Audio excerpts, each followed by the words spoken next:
오늘 제가 여러분에게 전하고자 하는 설교 제목은 왜 예수님만 인생의 길인가 라고 하는 제목입니다.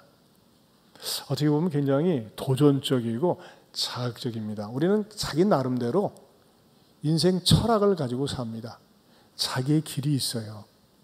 그런데 여러분, 내 마음대로 내 식대로 사는 길은요, 쉽게 실수하고 쉽게 선택하고 쉽게 절망하고 쉽게 혈기 부리고 쉽게 막 내치르고 하면서 후회에 막심한 그런 길을 걸을 때가 많이 있습니다. 그러나 예수님께 내 인생의 길을 맡기게 되면요, 놀랍게도 예수님께서 내 인생을 정말 좋고 선한 길로 가이드를 하세요. 여러분, 해외여행 가서 가이드들이 하는 말이 여러분들이 마음대로 갈 수 있습니다. 그러나 그 길은 고생길입니다. 합니다. 그렇죠? 가이드의 말을 잘 따라다니면요, 고생하지 않습니다. 여러분, 우리 인생의 진정한 가이드는 예수님이십니다. 왜 예수님이 진정한 인생의 가이드가 되시고 예수님이 길이 되시는지 여러분에게 말씀을 드리고자 합니다. 여러분, 어떤 분은 말이죠, 왜 예수만 인생의 길이라고 하느냐, 불편하거나 불쾌하실 수 있어요. 하지만 왜 예수만 인생의 길이라고 하는지 오늘 제가 여러분에게 말씀을 드릴 테니까 한번 여러분들의 말씀의 결을 따라서 한번 쭉 따라와 보세요. 그럼 나중에는요, 굉장히 수긍하고 수용하고, 또 여기 오늘 1, 2부 때도 많은 분들이 여기다가 이렇게 적어냈는데 여러분들이 자원하는 마음으로 동의를 하시게 될 겁니다. 먼저 크게 놓고 볼 때 말이죠, 왜 예수님만이 인생의 길인가? 예수님은 이런 일을 하셨더라고요.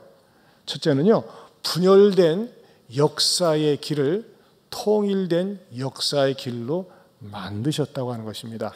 좀 굉장히 거창합니다. 그렇죠? 분열된 역사의 길을 통일된 역사의 길로 만드셨다. 저는 모르면 몰라도요, 우리 대한민국이 남북 분단 국가로 되어 있지만 언젠가 자유민주주의 국가로 통일되었을 때 많은 학자들이 그런 예측을 했습니다. 대한민국이란 나라는 독일보다, 심지어는 중국보다 세계적인 영향력을 끼치는 나라가 될 것이다. 미국 다음이 될 것이다 그랬어요. 여러분, 사실 말이죠, 유럽 전체를 합친 그 군사력보다 대한민국이 1등이라는 거 아십니까? 더군다나 대한민국은 진짜 무궁무진한 잠재력이 있습니다. 어제 뉴스를 보니까요, 대통령이 이 한국어 학과를 공부한 베트남 학생들하고 한국말로 프리토킹을 하는데 얼마나 놀랐는지 모른다고. 여러분, 베트남에서는요, 영어를 배워서 우리나라는 의대 가려고 하는데 베트남에서는 젊은 사람들이 한국말을 배워서 한국에 가는 것이 1순위라고 합니다. 그만큼 대한민국은 위상이 높아졌어요. 더군다나 여러분, 우리나라가 통일이 되어서 그야말로 자유민주주의 국가로 통일이 된다면 정말 우리는 자랑스럽고 뿌듯한 대한민국의 백성이 되리라 확신합니다. 자, 더 중요한 것은 뭐냐면요, 역사를 어떤 것으로 통일한 분이 있어요. 그분이 누구냐? 예수님이십니다. 왜 그러느냐? 여러분, 여러분들 가운데서 여러분들이 알고 있는 조그만 상식이나 지식을 가지고 이렇게 생각하는 분들이 있어요. 예수는 이스라엘 사람 아니냐? 맞아요, 이스라엘 사람. 그리고 예수는 이스라엘에 등장하는 신화적인 주인공이 아니냐? 그렇게 말하고 가르치는 사람도 있다고 하는 것입니다. 여러분, 신화 속의 얘기는 일단 내용이 허구적이고 터무니없습니다. 여러분, 우리 신라 시대의 조상 박혁거세, 그분은 어디서 태어났어요? 알에서 깨어났어요. 내용은 재미있습니다. 그럴듯합니다. 그러나 우리는 팩트로 받아들이지 않습니다. 그건 왜 그러냐? 허구적인 이야기, 신화이기 때문에 그렇습니다. 예수라고 하는 인물은 가공의 인물, 상상 속의 인물, 신화적인 인물이 아니라고 하는 겁니다. 이게 굉장히 중요합니다. 예수는요, 우리 인간 역사 속에서 아기로 이 땅에 태어났습니다. 그리고 33년의 짧은 인생을 살았습니다. 그리고 33년의 짧은 인생을 살면서 끝끝은 아주 비참했습니다. 왜 그러느냐? 예수가 이 땅에 와서 3년 동안 공적인 사역을 할 때 세상 사람들이 감당할 수 없는 말을 하고 다녔고 행동을 하고 다녔기 때문에 그렇습니다. 예수는 자기가 하나님이라고 그랬어요. 예수는 내가 신이라고 그랬어요. 예수는 자기가 세상의 죄를 구원하기 위해서 온 구세주라고 얘기를 하는 거예요. 사람들이 견딜 수가 없었어요. 네가 어떻게 너를 신이라고 하느냐? 그랬을 때 예수는 유일하게 세상의 의학에서 고칠 수 없는 수없이 많은 불치병자들을 고쳐주었고, 또 세상 사람들이 범상한 사람들이 말할 수 없는 천국에 대한 진리를 그가 가르쳤습니다. 그러면서 예수는 세상 사람들이 어느 누구도 모방하거나 흉내낼 수 없는 죽은 자를 살리기까지 했습니다.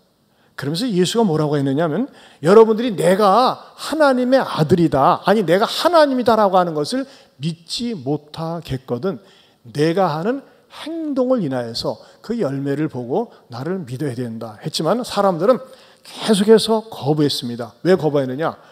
우리들 보통 사람들보다 행하는 너무나 탁월하고 놀라운 행동을 하고, 무엇보다도 그가 자기 자신이 하나님이라고 하는 것에 견딜 수 없어가지고 신성 모독죄로 거짓 메시아라고 하는 사기꾼이라고 하는 죄명을 씌워가지고 로마법을 통해서 완전히 십자가에 산 사람을 매달아서 못질을 해서 죽여버렸다고 하는 것입니다.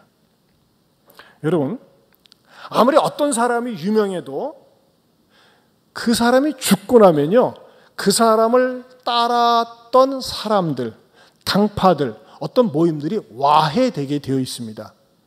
우리 기성세대 가운데 옛날에 탁월한 정치적인 거목 두 분이 계셨어요. 김대중 씨하고 김영삼 씨입니다. 그런데 김대중 씨와 김영삼 씨를 따르는 사람들을 일컬어서 뭐라고 그랬습니까? 동교동계, 상도동계 그랬어요. 그분이 사는 지역을 따라서 김영삼계, 김대중계라고 하지 않고 뭐라고 했다고요? 동교동계, 상교동계 그랬어요. 근데 여러분, 지금 동교동계나 상교동계가 있습니까? 없습니다. 왜 없어진 겁니까? 그분들이 세상 떠나니까 그를 따랐던 정치 지망생들, 정치 지원자들이 다 와해되고 사라진 거예요. 그런데 희한한 건요, 예수가 이렇게 비참하게 십자가에 못 박혀 죽임을 당한 다음에 예수를 따라다녔던 사람들이 아이고 우리 예수 헛따라다녔네, 예수 마지막에 저렇게 된 거 보니까 우리는 헛짓한 거야 하면서 그 따라다녔던 제자들이나 그 군상들이 다 흩어지고 사라진 것이 아니라 오히려 더 많은 사람들이 기하급수적으로 요원의 불길처럼 늘어나고 많아지기 시작했다고 하는 것입니다. 이것은 당시 사람들에게 너무나 많은 충격을 주었습니다. 특별히 누구에게 충격을 주었느냐? 로마 제국에게 충격을 주었습니다. 당시 로마 제국은 어떤 나라였습니까? 우리가 알고 있는 격언처럼 모든 길은 로마로 통한다라고 할 정도로 로마의 영향력은 대단했습니다. 그리고 그 로마의 식민지 하에 있었던 나라가 역시 이스라엘이었습니다. 그러나 로마 제국이 바라볼 때 이스라엘은 문제가 있는 거예요. 어떤 문제가 있느냐? 아니, 분명히 우리가 십자가에 단단히 못을 박아서 죽였던 예수를 따르는 사람들이 사라지거나 소멸되는 것이 아니라 계속해서 전염병처럼 늘어나기 시작하는 겁니다. 이 늘어나는 것도 내가 이 황제들이 볼 때 봐줄 수가 있는데, 황제들에게 성질을 자극하는 말을 했어요. 무슨 말을 했느냐? 당시 로마 제국에서는 황제를 일컬어서 신이다라고 그랬습니다. 가이사다 그랬습니다. 로드, 주라고 그랬습니다. 그런데 예수 믿는 것들은 똑같이 무슨 말을 하느냐? 예수가 주라고 하는 거예요. 예수가 하나님이라고 하는 거예요. 예수가 신이라고 그러고 메시아라고 하니까 요것들 봐라. 요것들은 완전히 말이지 바퀴벌레와 같네 하면서 이 예수 믿는 사람들을 갖다가 잡아다가 죽이기 시작했습니다. 그래, 니네들이 이래도 예수가 구세주요 하나님이라고 할 수 있느냐 하면서 말이죠. 로마 원형 경기장에다가 예수 믿는 사람들 산 사람을 어른이나 애들이나 할 것 없이 다 잡아다가 모아놓고 굶주려 있는 사자를 풀어가지고 산 사람을 잡아 뜯어먹게 했습니다. 사자를 들여보내고 하이에나 같은 들짐승을 갖다가 들여보내서 사람을 으드드드 먹게 했어요. 무섭지? 그래도 예수를 믿을래? 예수가 주냐? 나 황제가 주다. 아닙니다. 그래도 끝까지 부인하지 않습니다. 그래, 좀 더 손을 봐야 되겠구만. 그래서 예수 믿는 사람들을 갖다가 잡아다가 어떻게 합니까? 원형 경기장 모든 사람들이 지켜보는 가운데 나무를 갖다가 쌓아놓고 거기다가 매달아서 산채로 태워서 죽였습니다. 그리고 그것도 성에 차지 않아서 겨울철 같은 데는 얼어서 완전히 동사시켜서 죽였고, 그것도 양이 차지 않으니까 죄송한 얘기입니다만 산 사람을 갖다가 껍질을 벗겨서 죽일 정도로 잔인무도하게 죽였다고 하는 것입니다. 여러분 잘 알고 있잖아요. 네로 황제가 자기가 로마 도시에다 불을 지른 다음에 감당할 수 없으니까 예수쟁이들이 불을 질렀다고 하면서 얼마나 많은 사람들을 살해했는지 모릅니다. 그런데 데키우스 황제라고 있는데 이 황제는 이렇게까지 얘기했습니다. 유일하게 로마 황제만이 살아있는 신인데 예수를 일컬어서 살아있는 신이라고 하니까 기독교인들은 그야말로 바퀴벌레와 같은 존재이고 우리 국가적으로 볼 적엔 반국가적인 악한 존재다. 그리고 기독교인의 씨를 말려라 그랬습니다. 그러면서 적극적으로 노골적으로 박해를 더욱더 심하게 가혹하게 해되었다고 하는 것입니다. 그런데 놀라운 사실은 이 갈레리우스라는 황제가 등장하면서 그도 처음에 황제로 재위할 때는 예수 믿는 사람들을 핍박하다가 죽기 전에 아니야, 내가 너무나 그동안 잘못된 일을 했네 하면서 예수님을 구세주로 인정을 하고 311년에 기독교를 공인을 했습니다. 아니야, 기독교 믿어야 돼. 그러다가 여러분이 알고 있는 것처럼 콘스탄틴 황제 때 313년에 기독교는 우리나라의 국교다라고 이야기를 하기 시작했고, 데오도시 황제 때는 말이죠, 예수님만이 참되신 하나님이요 구세주라고 선언하면서 우리 전 로마 제국은 기독교를 국교로 인정을 하고 선포를 한다. 그리고 이거 외에 다른 것을 믿는 자는 가만두지 않겠다. 이렇게 얘기하면서 로마의 기독교 전성시대가 시작되는데 그것이 1000년 동안 유지된다고 하는 것입니다. 이것은 여러분들이 일반 상식으로 알고 있습니다. 그렇다면 여러분 생각을 해보세요. 냉철한 이성과 지성으로 판단해 보시기 바랍니다. 어떻게 예수를 극악무도한 죄인으로, 사기꾼으로, 정치범으로 몰아 죽였던 로마 제국이, 그리고 그를 추종하는 모든 사람들을 인정사정할 것 없이 잡아 죽였던 그 황제나 관료들이 자기들이 잡아 죽인 그 예수를 일컬어서 아니야, 우리가 잘못 알고 있었어, 예수는 참신이야, 진짜 구원자야, 하나님이야 라고 선포할 수 있었단 말입니까? 얼마나 자가당착이요, 얼마나 모순이 아니겠습니까?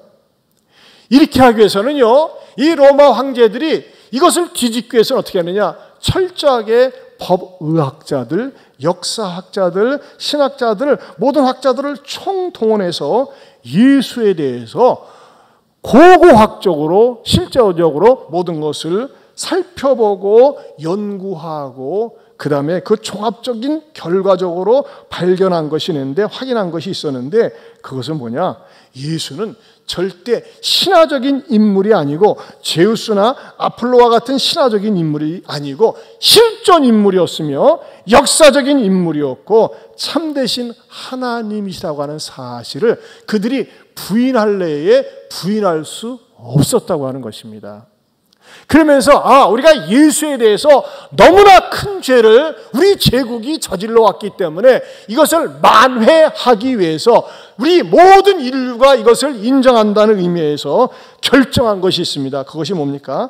그것은요, 전 세계에서 왜 예수의 탄생 연호를 쓰고 있는 것일까라고 하는 것에 대한 답을 준다고 하는 것입니다.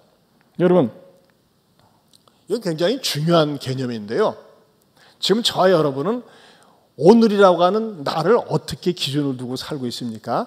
2023년 6월 25일이라고 우리들 자신도 스스로 인정하면서 삽니다. 그런데 여러분 이거 아세요? 옛날에는요, 그 왕이 통치하시던 시절을 기점으로 해서 연호를 사용했어요. 예를 들면요, 불교인들은 지난 4월 초파일 날 뭐라고 합니까? 불기 2000 몇 년 그랬어요. 또 우리는 당군의 조상이니까 단기 4000 몇 년 했습니다. 그것은요, 우리 민족만 또는 어느 특정 종교를 믿는 사람들이 그냥 그 날을 당해서 얘기하는 것이지, 모든 그 연호가 일반적으로 일반 상식적으로 통용되는 연호는 아니라고 하는 것입니다. 일본 사람들도 한때는요, 소라고 그래가지고 자기 왕들을 중심으로 해서 왕이 즉위할 때부터 연호를 사용하고 그랬어요. 그런데 이것을 우리나라가 쓰는 연호다라고 그래가지고 다른 나라에 가서 쓰면요, 받아주지를 않습니다. 공산당인 중국이 되었건 러시아가 되었건 사우디아라비아가 되었건 전 세계 모든 나라는요, 연호를 어떻게 씁니까? 2023년 6월 25일을 씁니다. 이게 기준이 뭔지 아세요? 바로 BC와 AD라는 것입니다. 여러분, BC는 뭐의 약자입니까? Before Christ. AD는 Anno Domini입니다. Before Christ는 무슨 말이에요? 예수 탄생 전. Anno Domini. AD는 뭐예요? Anno Domini, 라틴어에서 차용되어 온 영어입니다. Anno라는 게 애프타라는 뜻이고 Domini는 로드라는 뜻입니다. 여러분, 이것을 어떻게 생각을 하세요? 우리가 쓰는 연호가 2023년 6월 25일이라는 이 역사의 출발점과 출발전을 갖다가 하필이면 예수가 탄생한 것을 정확하게 기억할 수 있도록 쓴다는 사실에 대해서 여러분 어떻게 생각하십니까? 이것은요, 불신자가 되었든지 무신론자가 되었든지 타 종교인이 되었든지 아무 관계없이 모든 사람들이 이 연호를 쓰고 있다고 하는 사실은 우리가 부정할래 부정할 수 없는 것은 예수는 역사 속의 실제 인물이었다고 하는 것입니다. 여러분, 먼저 이 사실을 인정해야지만이 오늘의 메시지가 여러분들이 수용이 됩니다. 한번 따라서 하실까요? 예수는 역사적인 인물이었다. 그렇죠? 가공 인물이 아니라니까요. 신화 속의 인물이 아니에요. 역사 속에 땅을 디디고 이 땅에 살았고 그러면서 십자가에 분명히 죽었던 그런 인물이라고 하는 것입니다. 그 인물에 대한 정확한 사실관계 때문에, 그리고 그 예수가 끼쳤던 역사적인 중요한 사건 때문에 연호를 전 세계가 통일해서 쓰고 있다고 하는 것입니다. 만약에 그것이 없었으면 각 나라별로 자기 왕의 연호를 따라서 칭호를 따라서 썼을 거예요. 복잡했을 겁니다. 그런데 예수라고 하는 인물이 이 땅의 역사적인 인물로 등장을 하면서 전 세계가 통일을 했어요. 무엇을요? 2023년 부인할래? 부인할 수가 없어요. 그러면요, 왜 예수 탄생을 기점으로 해서 전 세계에서 예수의 연호를, 예수가 탄생한 전후를 기점으로 해서 역사를 기록하고 있고 이야기하고 있을까요? 그것은요, 두 번째로 예수는 사망의 길을 막으시고 부활의 길을 여셨기 때문입니다. 이거 역사적으로 굉장히 중요한 사건입니다. 우리 성도들과 한번 따라서 해보실까요? 같이요, 시작. 사망의 길을 막으시고 부활의 길을 여셨기 때문. 사망의 길을 막으셨어요. 그리고 역사의 길을 여셨습니다. 이게 무슨 말이냐? 로마 제국에서 방금도 말씀드린 것처럼 너무나 오랜 세월 동안 기독교인들이 박해를 당하고 고문을 당하고 죽임을 당했습니다. 그러면요, 아, 이것 때문에 못 살겠다, 그만두자 하면서 신앙을 버릴만 한도 한데 신앙을 버리지 않고 이들은 죽음을 무서워하지 않고 이 땅에 살면서 사는 예수를 믿기 때문에 사는 불이익을 두려워하지 않고 끝까지 믿음을 지켰습니다. 그래도요, 한계가 있죠. 취직도 안 되죠. 사람 대접받지도 못하죠. 사람들이 볼 때 바퀴벌레처럼 보니까요, 살 수가 없었어요. 그래서 생각해낸 묘안이 뭔지 아십니까? 아, 우리가 세상에 나가서 공동체에서 살지 못하니까 우리끼리 우리의 신앙을 지키면서 살자 해서 발견한 것이 뭐냐면 지금도 그것이 보존되어 있습니다. 어디냐? 터키에 있는, 투르키에 있는, 최근에 지진이 나서 엄청나게 고통을 당하고 있는 그날의 카타콤이라고 하는 지하 동굴입니다. 그 지하 동굴에서요, 자그만치 몇 년 동안 살았는지 아세요? 300년 동안 살았습니다. 아무런 문명이나 문화의 혜택도 누리지 못한 채 어둠침침한 동굴에서 300년 동안 살았어요. 여러분, 300년이란 기간이 어떻게 보세요? 제가 역으로 거슬러 보니까 우리 조선 영조 대왕 1724년부터 시작된 것이 거의 300년입니다. 이 300년 동안요, 거기서 살고 아이들이 태어나고 교육시키고 거기서 죽었는데, 거기서 죽은 말하자면 시신만 해도 그것을 세어봤어요. 200만 구랍니다. 당시에 로마의 인구가 100만 명이었던 것에 비하면 너무나도 놀랄 만한 숫자라고 하는 것입니다. 여러분, 그럼 한번 생각을 해보세요.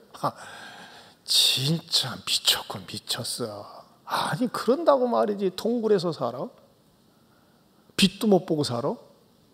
여러분, 카타콤에서 살았던 사람들은요, 이렇게 가르칠 수밖에 없었어요. 아이들이 태어나면 엄마, 아빠, 왜 우리는 이 어둠침침한 데서 살아? 왜 이 동굴에서 살아? 왜 바깥에도 못 나가? 그것은 우리가 예수 믿기 때문에 그래. 뭐 그리 예수가 대단해? 몰라서 그래. 예수님은 우리 인간의 구세주가 되시고 하나님이 되셔. 그래서 우리가 이렇게 살고 있는 거야 하면서 이 정말 너무나 아프고 슬픈 마음을 가르치면서 그들이 살았다고 하는 것입니다. 그렇다면 여러분, 정말 이들은 광신도들의 집단일까요? 여러분, 만약에 이 광신도들의 집단이라고 하면요, 나라에서 어떻게든지 동굴 속에 말이죠, 연막탄을 넣든지 불을 떼든지 해가지고 싹 죽이려고 했어야 되는데, 어떻게 시간이 지나면서 오히려 이 광신도들이 믿었다고 하는 기독교를 국교로 승인하게 되었을까요?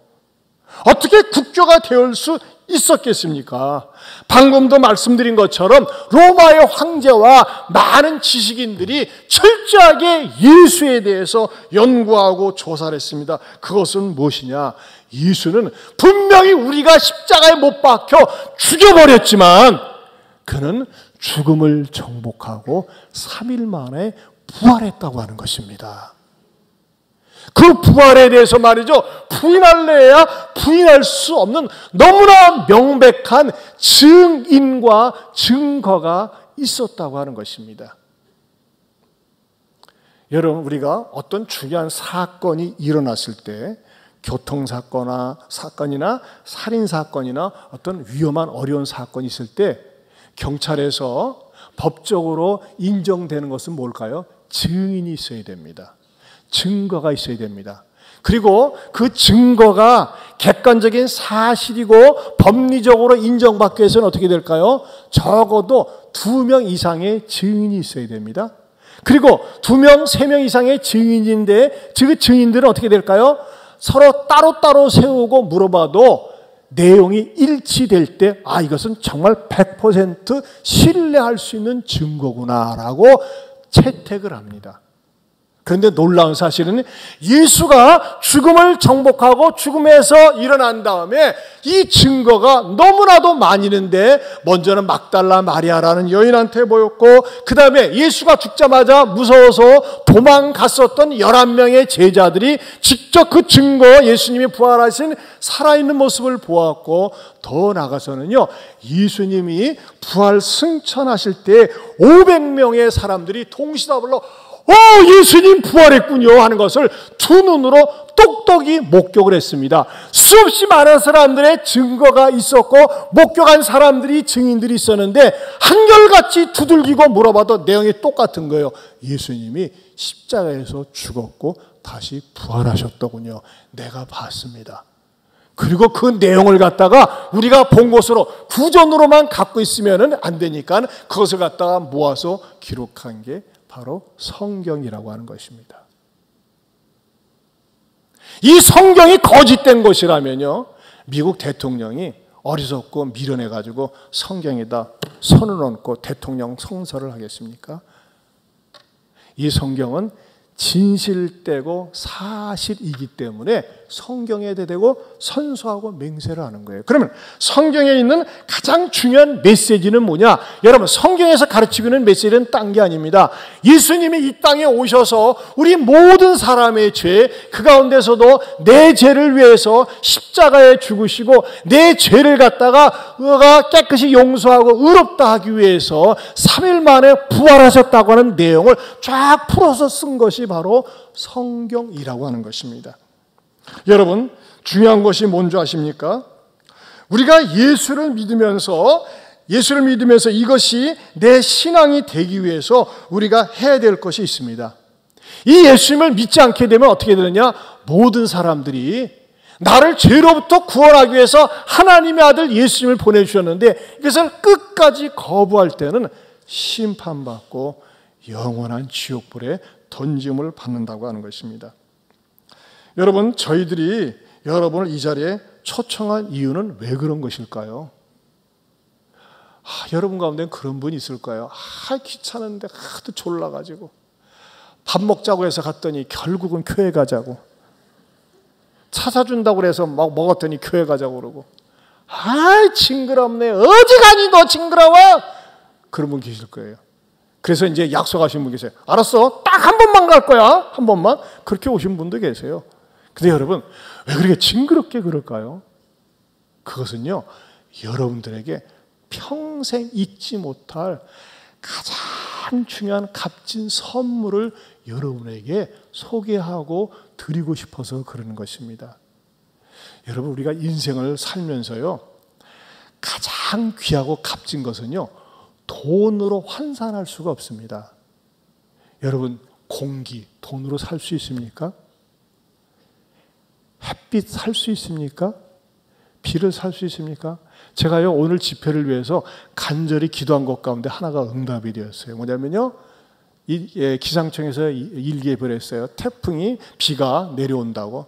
근데 제가 기도, 하나님, 이왕이면요, 주일날 저녁부터 비가 오든지 월요일부터 오게 해주세요. 왜냐면요, 만약에 아침에 부슬부슬 비가 와봐요. 그러면은 아이고, 비 오는데 짜증나, 아이고 가기 싫어 하면서 말이죠, 내 다음에 갈게. 여러분, 저도 몇 분 전화했는데 다음에 온다는 분이 여러 분 계세요. 그러면 어떡하겠어요? 싸울 수도 없고, 그래 다음에 와 그러는데, 세상에 여러분들이 말이죠, 다른 데 가지 못하고 여기 오실 수 있도록 비가 지금 올라다가 비가 내려야 되는데 지금 쩔쩔매고 있고 오늘 저녁이나 내일부터 옵니다. 비 얼마나 고마운지 몰라요. 여러분, 전에요, 지금은 해결이 됐지만 50년 동안 우리 교회 교인 가운데 완도에서 비가 오지 않아가지고 고생을 했다고 그랬어요. 비. 그런데 빚값 받습니까? 햇볕값 받습니까? 흙값 받습니까?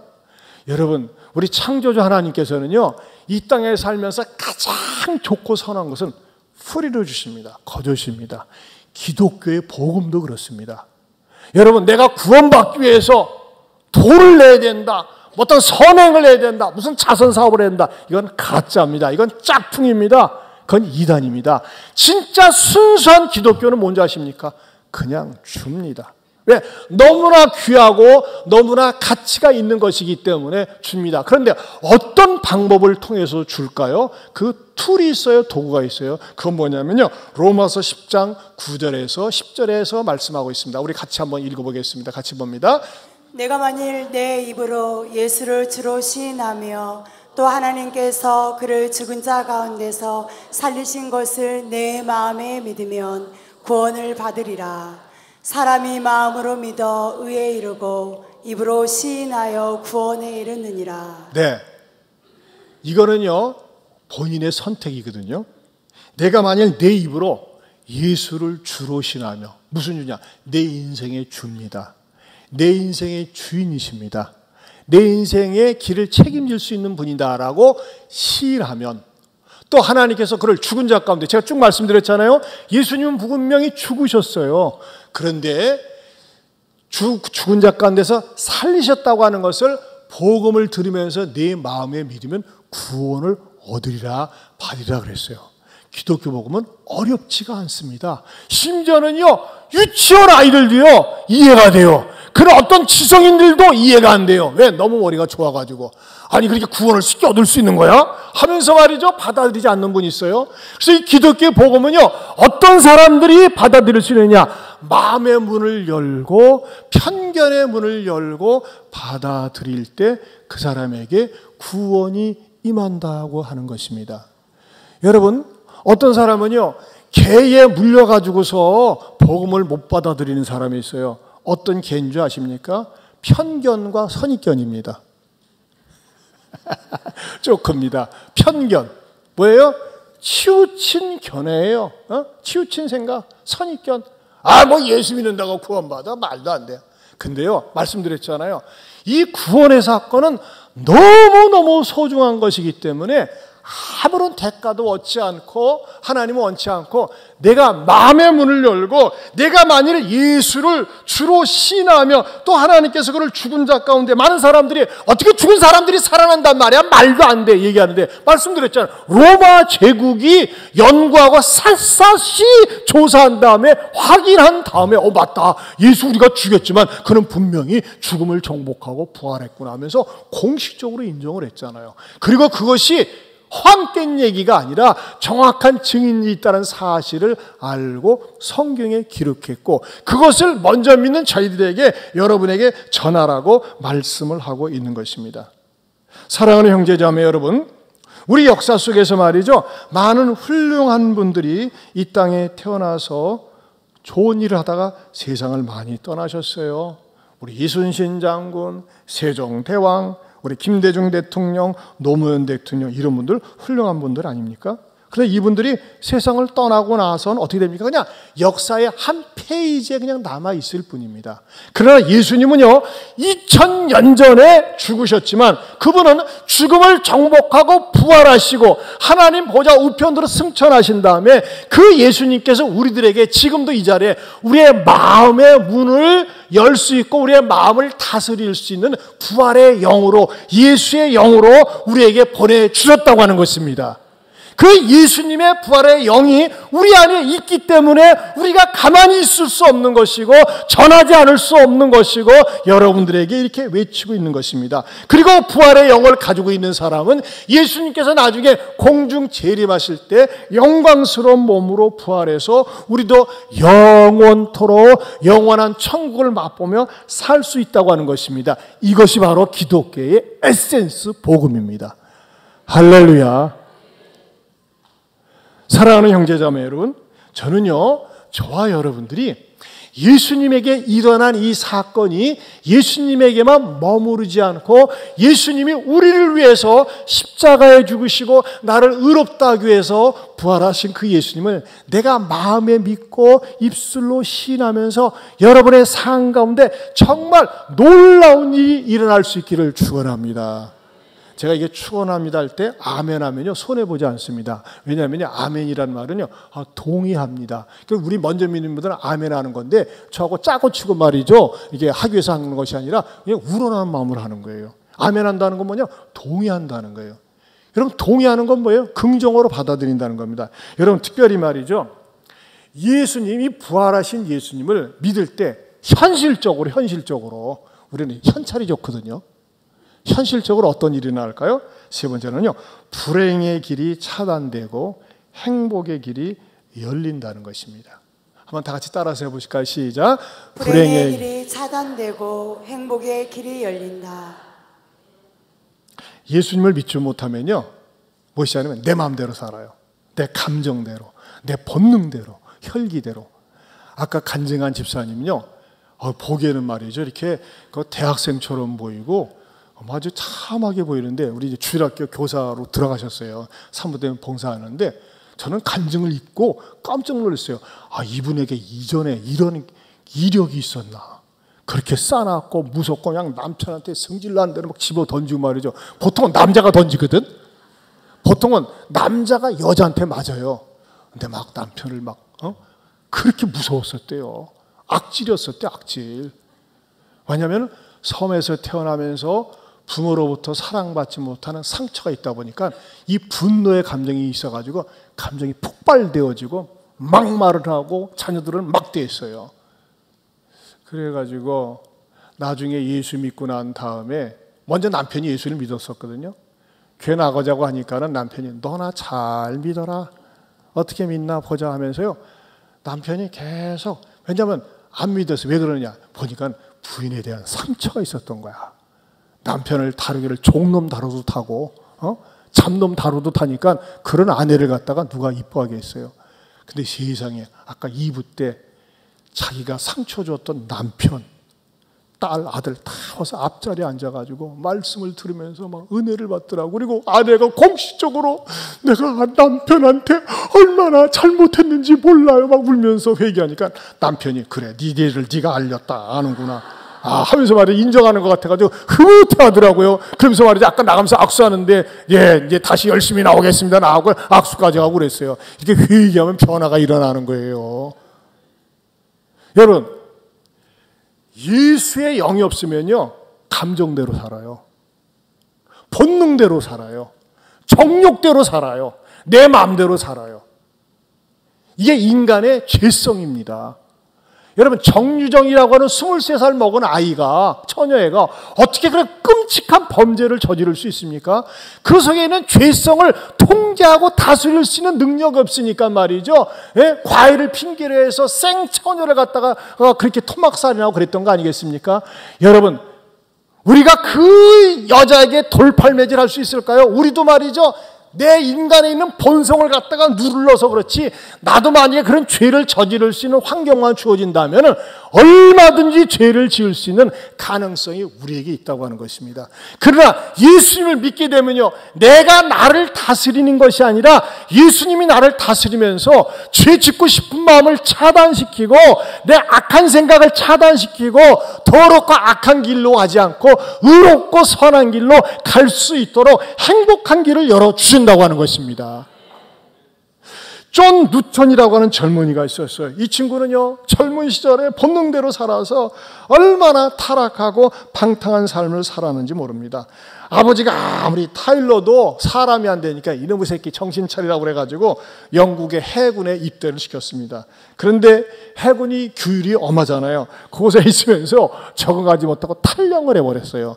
탈영을 했다가 잡혀가지고 실컷 튕겨 맞고 영창 생활을 합니다. 그런데도 불구하고 이놈이 도무지 개전의 정이 보이지 않으니까 함장이 말이죠, 아프리카 노예선에다가 팔아버렸어요. 백인을 갖다가 노예로 팔아버렸습니다. 그리고 15개월 동안 아프리카 어느 작은 섬에서 노예 생활을 비참하게 존 뉴턴이 했습니다. 그러다가 안 되겠다, 내가 이러다가 비참하게 죽겠다 싶어가지고 노예선에, 거기 노예섬에서 탈출을 해가지고 영국으로 돌아왔습니다. 돌아와가지고 변장을 해가지고 사는데, 가만히 보니까요, 그 당시에 수입이 짭짤한 장사가 노예상인 흑인들을 잡아다가 팔아먹는 거예요. 그 노예상인의 맛을 들여가지고 사업이 잘 돼갑니다. 흑인 노예들을 잡아다가 팔아먹고 그러는데, 근데 어느 날도 말이죠, 아프리카 흑인들을 잡아다가 노예산에다 잔뜩 태워서 바다 위를 가는데 갑자기 극심한 폭풍우가 이는 것입니다. 그때 두려움이 일었어요. 야, 내가 이렇게 살다가 지옥 가겠구나. 하나님 잘못했습니다. 내가 이대로 안 살겠습니다 하면서 회개를 하면서 풍랑이 잔잔해졌어요. 그 이후로 이 존 뉴턴이 바뀌어져 가지고 이 불량배요, 악한 사람이요, 더러운 인간이 완전히 새 사람이 되어서 목사가 됩니다. 그리고 82살까지 살았는데, 이 존 뉴턴은 말이죠, 자기의 기억력이 쇠퇴해질수록 그가 이렇게 고백을 했습니다. 내가 다른 것을 다 잊어버린다 할지라도 나는 이 한 가지만큼은 결코 잊어버릴 수 없다 그랬습니다. 그 내용이 뭐냐, 우리 한번 같이 읽어볼까요? 우리 같이 한번 내용을, 존 뉴턴의 내용입니다. 같이 보겠습니다. 같이 봅니다. 내가 과거에 너무나 큰 죄인이었다는 것과 그럼에도 불구하고 예수님은 나를 구원해 주셨고 저 영원한 천국으로 인도하여 주실 것이라는 것.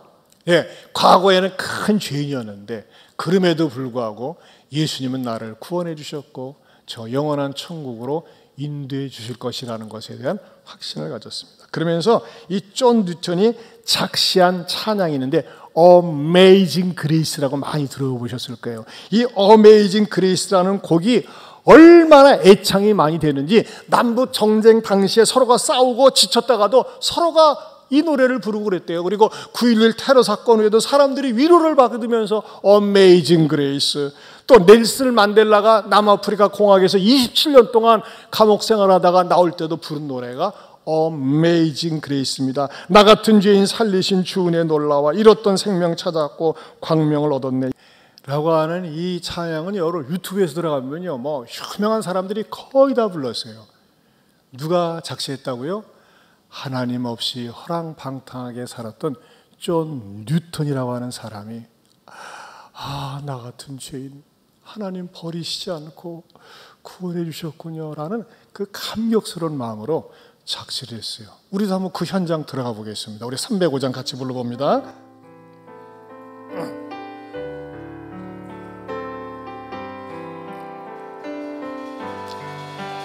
나 같은 죄인 살리신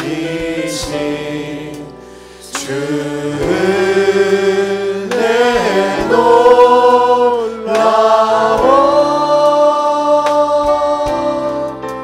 잃었던 생명 찾았고 광명을 얻었네. 큰 죄악에서 건지신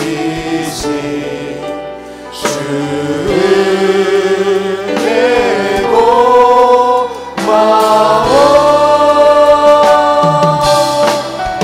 나 처음 믿는 그 시간 귀하고 이제껏 내가 산 것도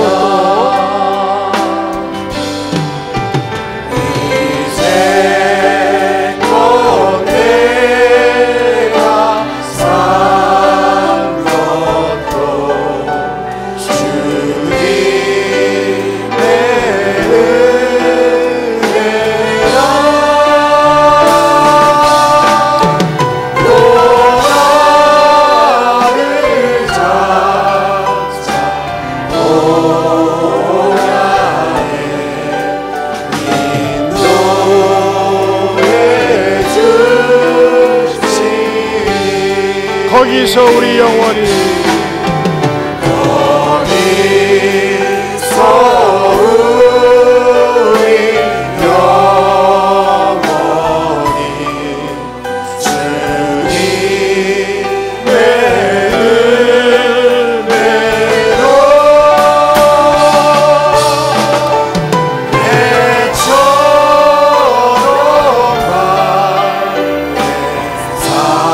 밝게 살면서 주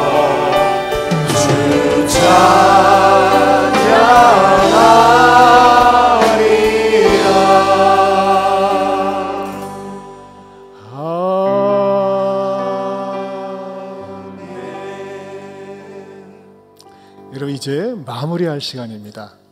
우리 잠깐 모든 성도들과 더불어 눈을 감고 여러분에게 생각할 시간을 드리겠습니다. 우리 인간이 존귀한 이유는 생각할 줄 아는 존재이기 때문에 그렇습니다. 여러분, 이 자리 왜 마련했을까요? 우리가 누리고 있는 행복, 우리가 누리고 있는 신앙의 기쁨을 나눠 갖기 위해서 그렇습니다. 여러분, 제가 소개해드린 예수는 가상인물이 아닙니다. 신화 속의 인물이 아닙니다. 실제적으로 역사에 존재했던 분입니다. 그리고 이분은 그냥 평범한 사람이 아니라 어떤 사람입니까? 우리 모든 사람을 위해, 아니 나의 죄를 위해 십자가에 분명히 죽으셨던 분입니다. 그리고 나를 의롭다 하기 위해서 살아나신 분입니다. 그런데 어떤 일이 일어난다고요? 이 예수님을 내가 마음에 믿으면, 그리고 입술로 시인을 하면은 구원을 얻으리라, 구원을 받는다고 말씀하고 있습니다. 그렇습니다. 오늘의 목적은 뭐냐? 여러분에게 이 구원을 드리고 싶어요. 그럼 어떻게 구원을 받을 수 있을까요? 내가 예수님이 나의 구세주가 되시겠군요. 나도 예수님을 구세주로 믿고 싶습니다. 어디로부터요? 죄와 죽음으로부터. 내가 믿을 때 구원이 그 사람에게 이른다고 성경이 약속을 해주고 있습니다. 영생을 선물로 준다고 말씀하셨습니다. 그리고 예수님을 구세주로 영접하게 되면요, 내 인생 거칠고 험난하고 복잡한 불행의 길이 차단되고 행복의 길이, 평강의 길이 예비되어 있다고, 이걸 주시겠다고 말씀하고 있습니다. 여러분, 진지하게 한 시간 동안 들어주셔서 감사합니다. 그러나 이제 여러분에게 축복의 선택권을 드리고 싶습니다. 오늘 말씀을 듣고 보니까 내가 그동안에 예수님을 외면하고 모르고 살아왔습니다. 이제라도 예수님을 나의 구세주, 나의 하나님으로 믿기 원합니다. 믿고 싶습니다. 이런 분 오른손을 가만히 들어주세요. 제가 여러분을 위해서 기도해드리겠습니다. 네, 오른손을 가만히 들어주세요. 네, 감사합니다. 고맙습니다. 네, 많은 분들이 들고 있습니다. 여러분, 이거는 부끄러운 게 아니에요. 기독교는 하나님이 그냥 주신다고 그랬어요. 중요한 건 뭐냐? 그러나 내가 반응을 보여야 돼요. 반응을. 내가 믿겠다고 하는 표시가 바로 오른손을 들 수 있는 행위라고 하는 것입니다. 오른손을 들어주세요. 잠깐 들어주세요. 네, 고맙습니다. 많은 분들이 드셨어요. 손을 내리세요. 한 번 더 제가 여러분에게 권면하고 싶어요. 우리 주님은요, 인격적이세요. 강요하지는 않습니다. 그러나 여러분에게 설득을 하는 겁니다. 주 예수를 믿으라, 그리하면 너와 내 집이 구원을 받으리라 성경은 약속하고 있습니다. 또 우리 주님은 말씀하고 있습니다. 내가 문 밖에 서서 두드린다 그랬어요. 말씀을 통해서 여러분의 마음에 두들기고 있는 거예요. 나 그동안에 하나님 없이 살았어요. 내 마음대로 살았어요. 그렇게 한 분들 상관없습니다. 오늘 시간에 복음을 들으면서 나도 그렇습니다. 내가 그동안에 나 중심으로 살았지만 이제 예수님을 나의 구세주, 나의 주님으로 믿겠습니다. 믿기 원합니다. 이런 분들 오른손을 살짝 들어주세요. 네, 아까 들지 않으신 분들 가운데 오른손을 살짝 들어주세요. 네, 들어주세요. 감사합니다. 고맙습니다. 제가 여러분을 위해서 기도해 드리겠습니다. 여러분을 위해서 기도해 드리려고 하는데, 기도하기 전에 여러분이 말이죠, 여러분의 결심을 의사표시를 할 수 있는 이 카드를 들어오면서 드렸어요. 여기다가 카드를 한번 꺼내보세요. 카드를 보면은 나는 예수님을 믿기 원하고 복음을 더욱 알기 원합니다. 이름 쓰시고 전화번호, 인도자 아마 쓰셨을 거예요. 근데 중요한 건 여러분들이 순간의 선택이 영혼을 정하는데, 밑에다가 예수 그리스도를 나의 구원자로 믿습니다 라고 의사표시를 여러분들 체크를 해주세요. 체크. 믿기를 원합니다. 또 그리고 믿는 것 한 차원 떠나서 더 한 걸음 더 나아가서 나는 이번 주에 예안교회에 등록하여 계속 신앙생활을 하겠습니다 하시는 분들은 또 여기다 체크를 하시면 되겠습니다. 우리 찬송가 305장 1절 2절 부르면서 여러분들이 마음의 생각을, 결심을 갖다가 이 카드에다 작성해 주시기를 바랍니다. 우리 안내원들이 지나가고 있습니다. 우리 다시 부르겠습니다.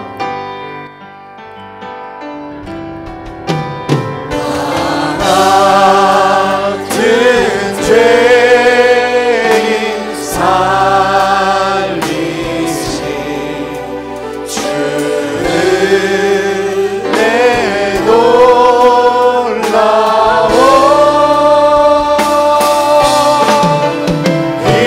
이로부터 생명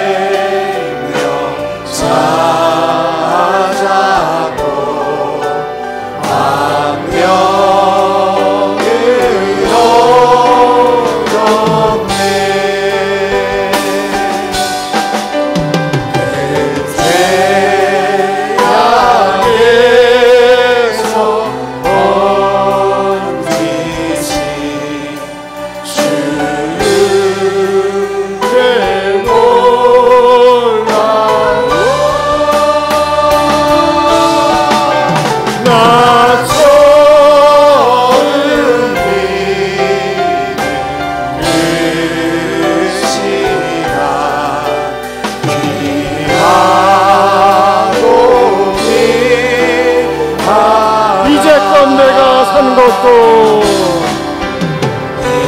이제껏 내가 산 것도 주님의 은혜라. 또 나를 장차 본향에 인도해 주시니 거기서 우리 영혼이 거기서 우리 영원히 주님의 은혜로 해처럼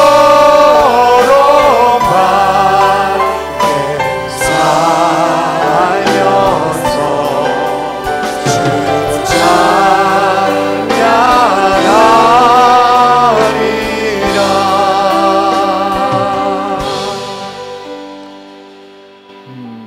여러분들 가운데 두 가지 의사 표현을 해주셨어요. 나도 믿겠습니다, 믿습니다 하는 분 체크하고, 나는 이번 주에 예안교회 등록하여 계속 신앙생활을 하겠습니다. 이거 여러분들이 한 주간 더 생각하시면서 다음 주에 하셔도 돼요. 근데 여러분들이 등록해서 신앙생활을 할 때 소속감을 가질 수가 있고 여러분들이 더욱더 행복하게 할 수 있습니다. 어떤 분들은요, 멀리 타지에서 오신 분들도 계세요. 그러면 그분들은 또 그쪽에 가서 하셔도 됩니다. 자, 여러분 가운데서 나도 이제 하고 싶은데 늦은 거 아니에요? 아니에요, 늦지 않았어요. 여러분들이 갖고 계시다가 나가실 때 주셔도 되겠습니다. 이제 마지막 시간인데요, 제가 여러분을 위해서 축복 기도해 드리고 싶어요. 아까도 말씀드렸지만 우리 장로님, 우리 교육자들, 안내원들 예배 마친 다음에 미래 가셔서 오늘 이렇게 오신 분들이 샤론에서 식사하실 수 있도록 그 에어컨을 좀 미리 틀어놔 주시고, 또 먼저 오신 분들이 식사를 오찬을 가지고 가서 가족들이 어울려서 할 수 있도록 좀 잘 준비해 주시기를 바랍니다. 오늘 이게 카드 써내신 분들 굉장히 많습니다. 제가 여러분들을 위해서 축복 기도해 드리기 원하거든요. 인도하신 분들과 더불어 그 자리에 한번 조용히 일어서 보세요. 한번 그 자리에 일어서 보세요. 네, 감사합니다. 고맙습니다. 네. 기도하겠습니다. 다 같이 기도합니다. 하나님 아버지, 너무나 고맙고 감사합니다. 주님, 우리 전도자들이 오랫동안 기도하며 마음에 품고 사랑하며 모시고 하는데 많은 분들이 하나님 앞에 일어섰습니다. 주님, 이분들 절대 외면하지 마시고 우리가 먼저 맛보고 경험한 이 신앙의 축복을 주시옵소서. 한번 두 손을 가슴에 이렇게 모아보세요. 제가 여러분을 기도해드리겠습니다. 하나님 아버지, 우리 사랑하는 귀한 분들, 예수님 믿으면서 영혼이 잘된 같이 범사에 잘되고 강건한 복을 받게 하여 주시옵소서. 아멘. 내 맘대로 내 식대로 살다가 시행착오 겪지 않게 하시고 슬픔과 절망의 함정에 빠지지 않게 하시고 의롭고 선한 길로, 평강의 길로, 형통의 길로, 감사의 길로 늘 인도하여 주시옵소서. 이왕이면 교회에 등록하고 신앙생활하면서 그 어느 때보다도 맛볼 수 없는 그리스도의 행복을 맛보며 살게 하여 주시옵소서. 아멘. 한번 제 기도를 따라서 해주시기 바랍니다. 하나님 아버지, 나는 죄인입니다. 그동안에 예수님을 외면하고 살았습니다. 이제는 실존하시는 예수님을 나의 구세주, 나의 하나님으로 믿겠습니다. 받아주옵소서. 이런 귀한 고백을 하는 모든 분들을 책임져 주시고 인도하여 주시옵소서. 이제는 우리 주 예수 그리스도의 은혜와 하나님 아버지의 변함이 없는 사랑과 성령님의 감화감동 교통하심의 은혜가 우리 유일한 인생의 길이 되시는 예수님을 의지하고 믿고 따르며 평강의 길, 행복한 길을 가겠노라고 다짐하는 모든 성도들 위해 영원토록 함께 있을지어다. 아멘.